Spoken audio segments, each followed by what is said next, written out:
Well, it's a sunny but very brisk 27 degrees this morning.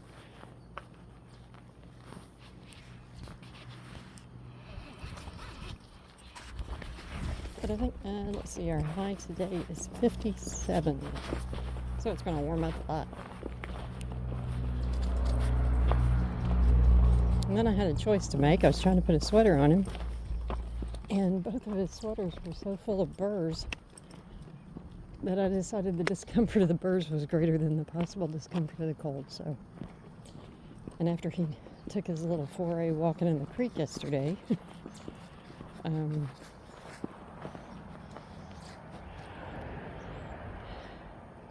he didn't tell me, but I'm pretty sure he would agree. Sounds like a bunch of squirrels this morning. I'm not seeing them.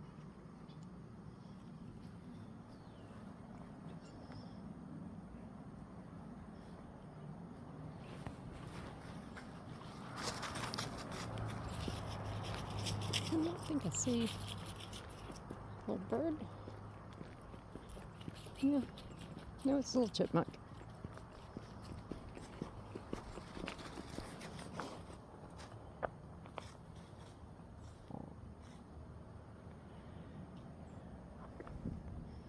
What you doing, buddy?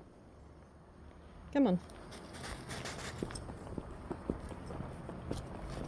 No, further down.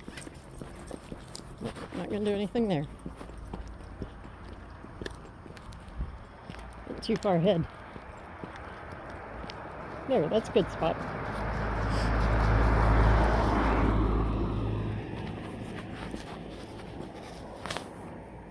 Yeah, good spot.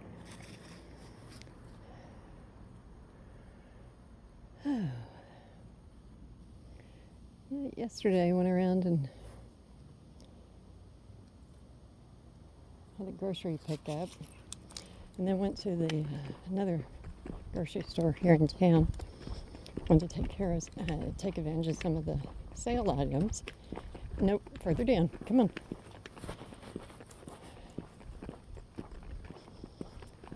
And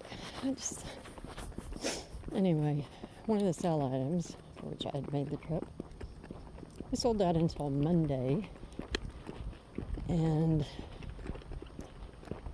yes, that's no fun. That's no fun. So either forgo the sale or second trip. Okay, over here, Bravo.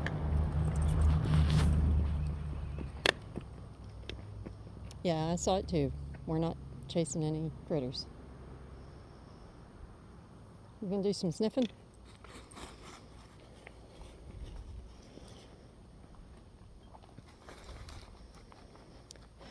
And so I think I'm gonna try out my grinder attachment that I got from a KitchenAid.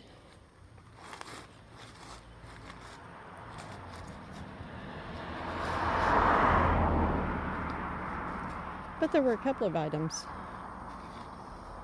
that I have that I wasn't expecting. One was a head of cabbage, and when did cabbage get so damn expensive? Come on, let's go. I mean, cabbage used to be. I remember that was like our, times were lean. We made cabbage stew, and whenever I was younger, whenever I was a kid, and so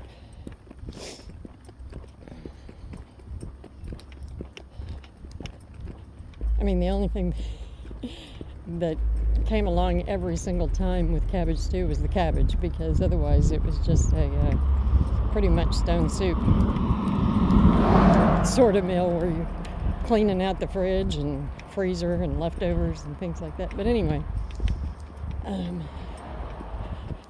had really wanted some a couple of months ago, and it was like, oh, that just sounds so darn good. And I went to buy a head of cabbage, and it was like $5 for a head of cabbage. I mean, that's insane. It was like, what, did we have a some kind of a fungus, wipe out the cabbage crop or something? So I was really happy to see cabbage on sale yesterday. Come on. Bravo, come on. We're not messing with any of the chipmunks. Come on, let's go. Thank you. Yeah, the choke color was a good decision today. So anyway, it's cool, and I think the temperatures are going to be mostly cooler this week, so cabbage stew weather.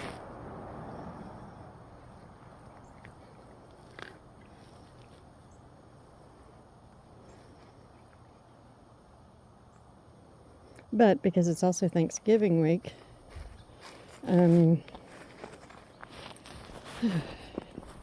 want to take up too much space in my fridge or anything. Whoa, no, further down, no. No, further down. There you go.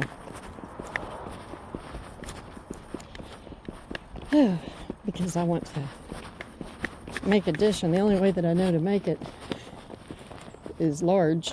Come on. And I need the space in the fridge for it.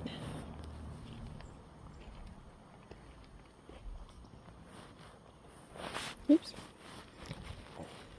Well, this is a good spot. Does this not work for you? I thought you were wanting to squat back there.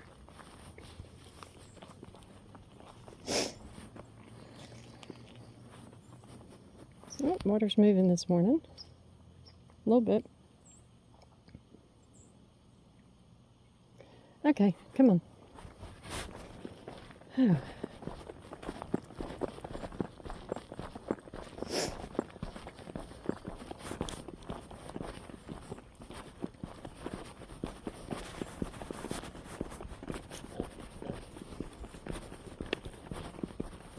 Whoa. Sorry, buddy, I wasn't paying attention. We almost had a wreck. And I ended up deciding, I am making the Sunday sweater, and I ended up going with, which totally surprised me, that's what I went with, because I've been wanting to use that mohair, that royal mohair, and I can't remember if it's Lanigato or Londa Nord, but anyway, whichever one it is. Having a dickens of a time deciding on what to pair it with, what to strand it with. And swatching, I was still undecided. And what I've gone with, I am just loving. I have the collar and, I guess about 6 inches of the yoke done. It's a round yoke sweater. And I'm just loving it. And it's the Patagonia by Juniper Moon Farm. And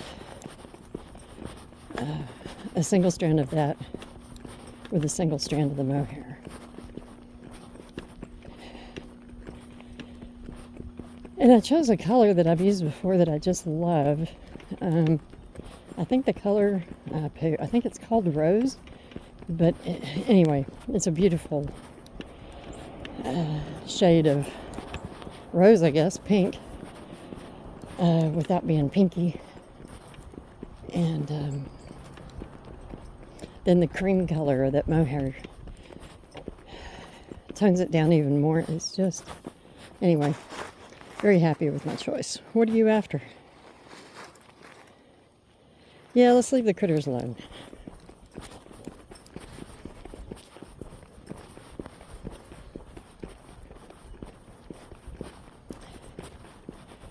Hold on.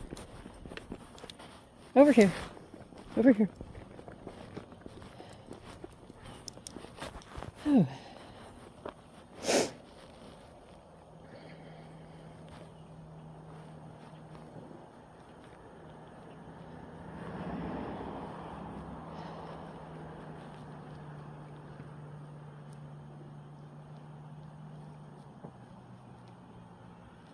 Mm-hmm. Oh, I finished watching that And I believe the Norwegian's name is Amundsen. And fascinating, amazing explorer, amazing person. Oh well, the dew is dropping off of the lines. I didn't know what that was. But anyway, like I had heard about the whole, oh, poo, I can't believe I can't think of his name now. Shackleton and, okay, come on. Anyway, the other British guy who was, and I've seen other movies and dramatizations and documentaries and stuff about this guy, and I can't believe I can't think of his name. But anyway, the guy ended up, well, he was a good writer, for one, and shockingly, as we do, we're all the heroes of our own stories. And, but anyway, this, Amundsen, is that what I said? Why is it Scandinavian names? Maybe it's exposure, because they just don't stick with me. Anyway, this guy was the first to both poles, North and South Pole. He was the first to both. Yeah. And if you're American, you've probably never heard of him. And, good spot. So he was the first to both poles. He was also, oh, what else? I don't remember. Anyway, but it was so cool learning about, because like the ships that he chose, the methods that he I can't believe I can't think of that guy's name.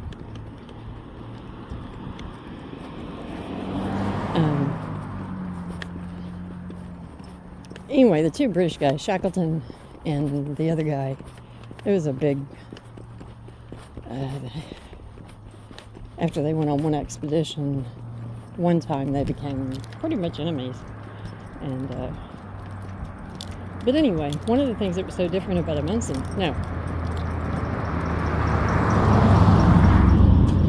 is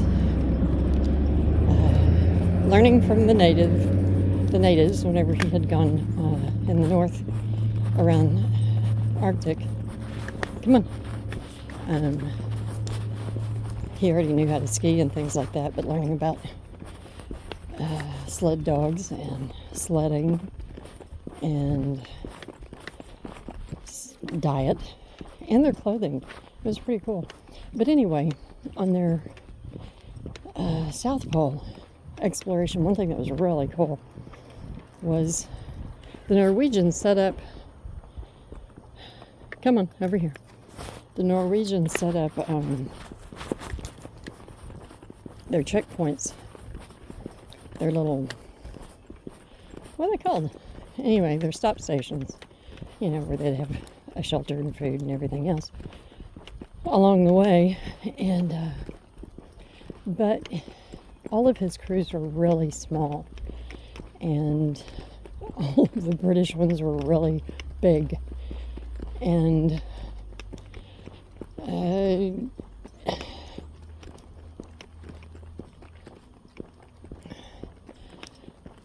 the British exploration,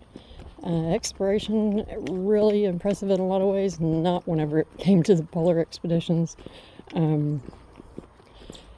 Egos got in the way of doing things with some common sense, like learning about diet and travel from people that are surviving there year round. Okay. But anyway, so Amundsen, come on. Whenever they did go to the South Pole, one thing that was really cool was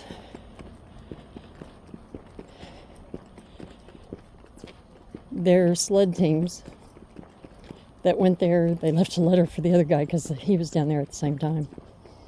The British guy. I think they made it to the South Pole 2 months ahead of him. No, further down. Come on, further down. I think you also hear a nest of some kind in there. But anyway, that whenever his small group that went to the South Pole actually left the ship and went to the pole, marked it, all that kind of stuff, and came back, whereas the Brits were dying, and they did all die. Scurvy, starvation, elements. But anyway, that his group, they came back fatter than whenever they had left the ship to go to the pole. They had actually gained weight. This is pretty cool.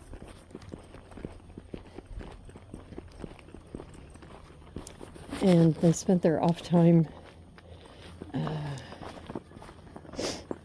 They had where they had been training and preparing and frozen in the ice. I don't remember where they were. They had killed reindeer, and he had learned from the Inuit that the reindeer hides made the best outer clothing and underwear. They're the ones, they taught him that,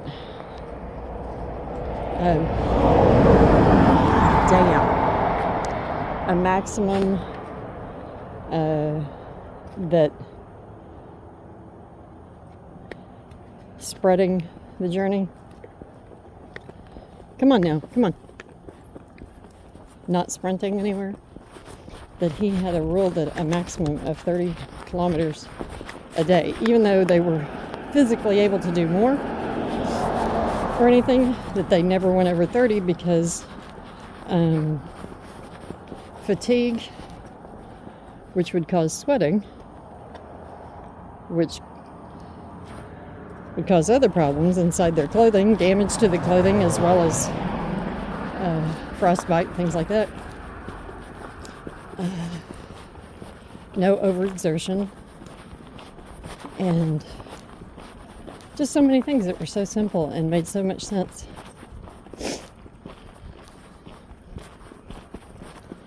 And instead, the Brits took down 3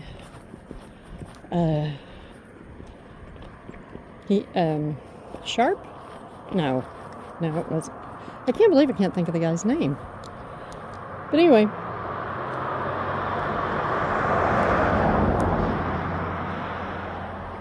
because this is early 20th century, 1906? I don't remember the year, but anyway, that he had commissioned, the British guy had commissioned to be built 3 early, what would eventually become like polar cats. And he had another guy who didn't know anything about horses. He sent him to Mongolia to get horses. So he just, the British guy just refused. He hated the idea of sled dogs. Come on, Bravo, come on. What are you doing? He thought that it was inhumane to the dogs. And anyway, skis and sled dogs. And obviously it worked because the guy made it to both poles.